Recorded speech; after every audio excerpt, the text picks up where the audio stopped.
વડોદરામાં physician, cardiologist અને diabetes specialist તરીકે છેલ્લા 32 વર્ષથી પ્રેક્ટિસ કરું છું. મારા MDના અભ્યાસ પછી હું જસલોક હોસ્પિટલમાં હૃદયરોગ માટેની ટ્રેનિંગ 1 વર્ષ લઈ ચૂકેલો છું. હૃદયના વિવિધ રોગોના અટકાવવા અને એની સારવાર કરવા માટે મને ખૂબ રસ છે અને એમાં હું સમય ફાળવી રહ્યો છું.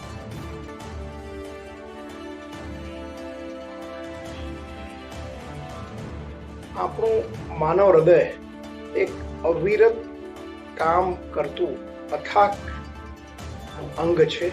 એ કદી થાકતું નથી. એક પંપ છે.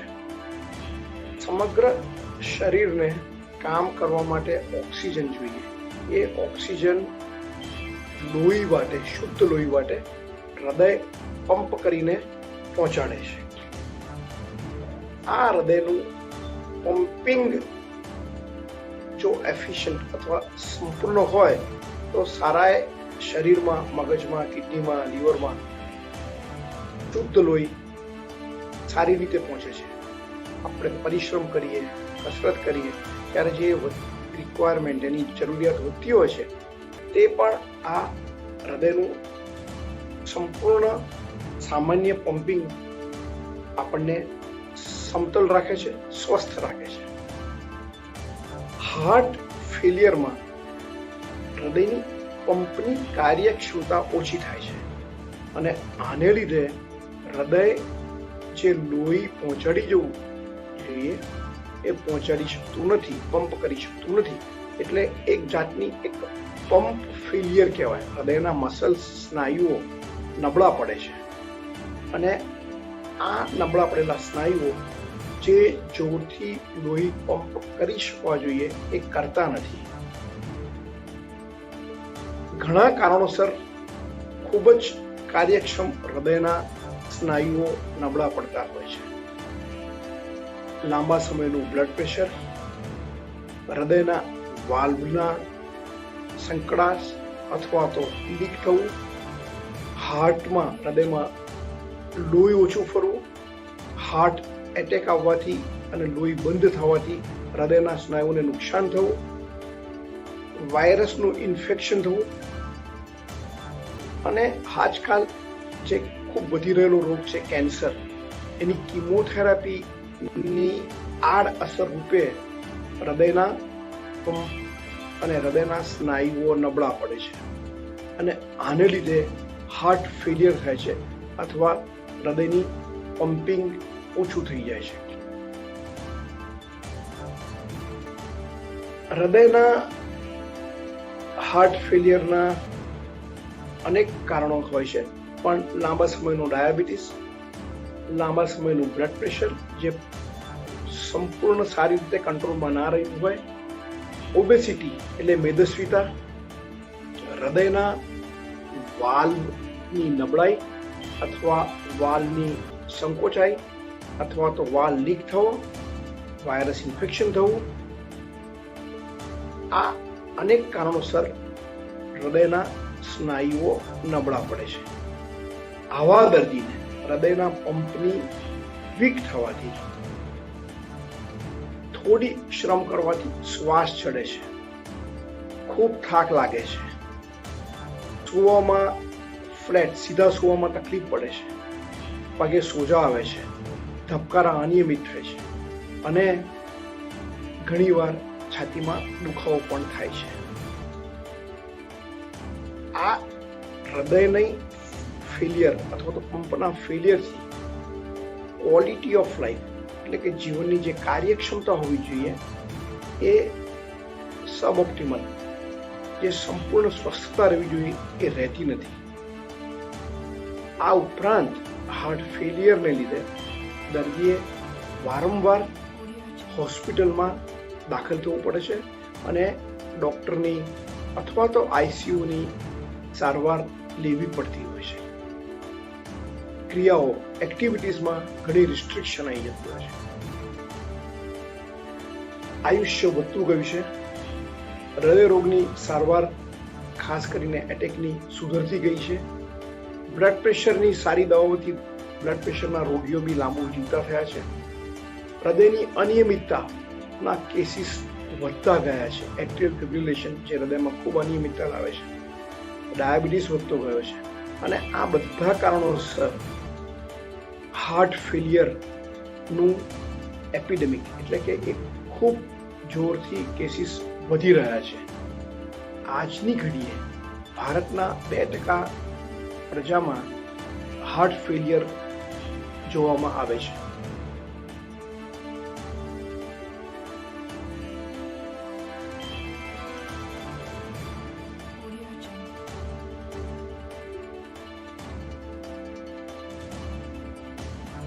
સૌથી પહેલા હૃદય ફેલ થાય એટલે કે હાર્ટ ફેલિયર થાય તો એનું ચોક્કસ સચોટ નિદાન કરવું જરૂરી છે.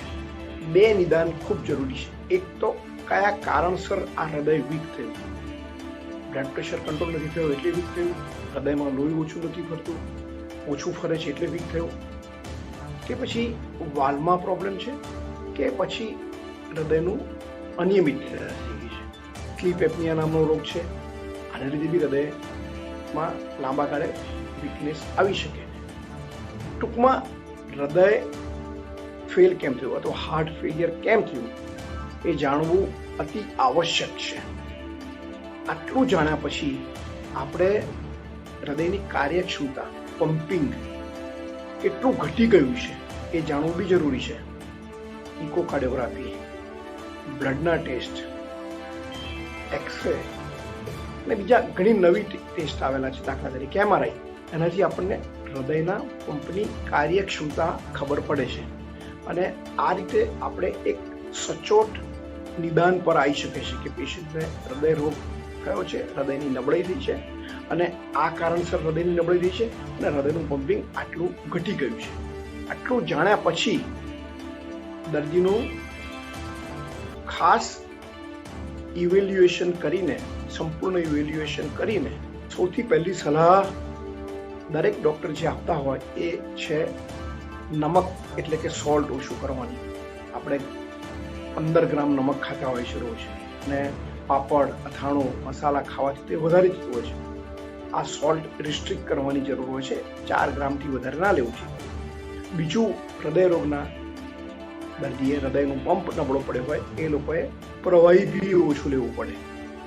જેટલો યુરિન પાસ થાય એ પ્રમાણમાં પ્રવાહી લેવું જોઈએ.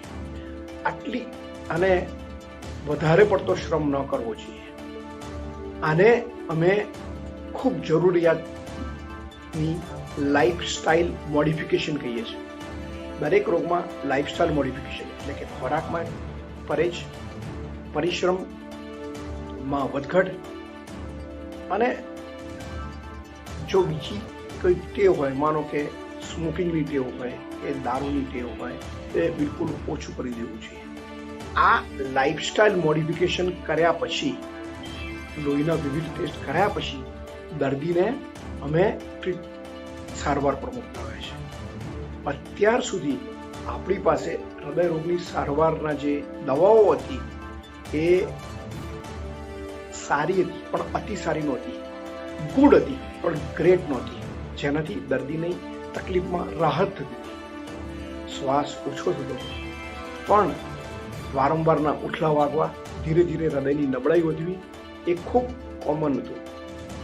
હવે જે જૂની દવાઓ હતી જેને ડાયુરેટિક કહીએ છીએ, એટલે કે જે પેશાબ માટે શરીરનું નમક બહાર કાઢે, શરીરનું પ્રવાહી ઓછું કરે, બીટા બ્લોકર્સ જે હૃદયની ગતિ નિયમિત કરે, જે હૃદયના લોડ ઘટાડે, અને વાઝોડાયલેટર્સ એટલે કે જે હૃદયનો લોડ ઓછો કરે, પમ્પિંગને સહાયતા કરે.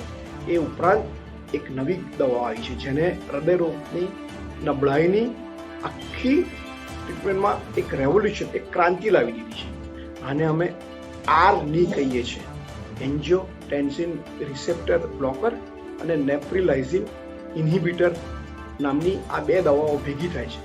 એક દવા છે વલ્સાર્ટન, જે વર્ષોથી આપણને મળતી હતી, જેને એન્જિયોટેન્સિન રિસેપ્ટર બ્લોકર કહીએ છીએ, અને બીજી સેકોબિટ્રિલ જે નવી દવા છે, જે નેપ્રિલિસિન ઇન્હિબિટર છે. એક જાતનું નેપ્રિલિસિન નામનું રસાયણ શરીરમાં બ્લોક કરે છે. અને આ બે દવાના કોમ્બિનેશન હૃદયરોગના જેટલા દર્દીઓને આપીએ છીએ એમને વારંવાર દાખલ થવાની જરૂરિયાત ઓછી થઈ જાય છે. હૃદય રોગ જે વધે છે, ધીરે ધીરે નબળાઈ વધતી હોય છે, એ અટકી જાય છે. ચિહ્ન શ્વાસના સોજાના ઘટી જાય છે. અને તપાસ કરીએ, આપણે ઇકો કરાવીએ તો હૃદયરોગનું પમ્પિંગ સુધરતું હોય એવું ચોક્કસ લાગે છે. અને આગળની બી ઘણી ટ્રીટમેન્ટ છે, જેને ડિવાઇસ થેરાપી કહીએ છીએ, જેને સર્જરી કહીએ છીએ, પણ એ અત્યારે ચર્ચા કરવાની અસ્થાને છે. આપણું અવિરત અથાગ કામ કરતું હૃદય જ્યારે સારું હોય ત્યારે એને મજબૂત બનાવવાની અને હેમખેમ રાખવાની આપણી સૌની જવાબદારી છે. લાઈફસ્ટાઈલ મોડિફિકેશન એટલે કે ખોરાકમાં મીઠું ઓછું લેવાથી, ચરબીવાળી ચીજો ઓછી લેવાથી, વારંવાર તેલ બદલવાથી, સેચ્યુરેટેડ ફેટ અને ટ્રાન્સ ફેટ ઓછી લેવાથી, આ ખોરાકમાં પરેજી રાખવાથી આપણે નળીઓ ચોખ્ખી રાખી શકીએ છીએ, હૃદય પરનો લોડ ઘટાડી શકીએ છીએ. એટલે એક આ ખોરાક થયો કે જે ખોરાક ઓછો અથવા સમતલ કરવાથી, ચેન્જ કરવાથી આપણે હૃદયને મજબૂત બનાવીએ છીએ. બીજો આવ્યું પરિશ્રમ અથવા કસરત. નિયમિત એરોબિક એક્સરસાઇઝ કરવાથી, 45 મિનિટ ચાલવાથી, 5 કિલોમીટર ચાલવાથી હૃદયના પંપની મજબૂતાઈ ઘણી વધે છે. આ ઉપરાંત થોડીક એક્સરસાઇઝ, જેને આઇસોમેટ્રિક રેઝિસ્ટન્સ એક્સરસાઇઝ કહે છે, અને અમુક ઉંમરે વેટ બેરિંગ એક્સરસાઇઝ, આ કરવાથી બી હૃદયની કાર્યક્ષમતા વધે છે. આ ઉપરાંત જે રોગ ટ્રીટ થઈ શકે એવા હોય છે, જે નિદાન થઈને સહેલાઈથી દવા થઈ શકતી હોય, દાખલા તરીકે લોહી ફીકવું હોવું, એનિમિયા, દાખલા તરીકે બીપી કંટ્રોલમાં નથી, ડાયાબિટીસ કંટ્રોલમાં નથી, ઓવરવેટ છે, આ જે રિસ્ક ફેક્ટર કહીએ અમે, એને આપણે કંટ્રોલમાં લાવીએ તો હૃદય મજબૂત રહે છે. આપણે સૌએ જે સામાન્ય બિલકુલ મફતમાં મળતી સલાહને તો અવગણવી જ ન જોઈએ, અને એ છે ખોરાકમાં મળતી અમુક ચીજો, લસણ, લીલું, બદામ, ડુંગળી, આ તો આપણને મદદ કરે જ છે, પણ પ્રાણાયામ, યોગાસન, શવાસન પણ આપણને હૃદયને મજબૂત રાખવા માટે મદદ કરે છે. હૃદયને હેમખેમ રાખવું, હૃદયને સ્ટ્રોંગ રાખવું, અને જો તકલીફ પડે તો તાત્કાલિક ઉપાય કરાવીને, એની નિદાન કરાવીને એનું ટ્રીટમેન્ટ લેવું અતિ આવશ્યક છે. આપ સૌનો મને સાંભળવા બદલ ખૂબ ખૂબ આભાર. નમસ્તે.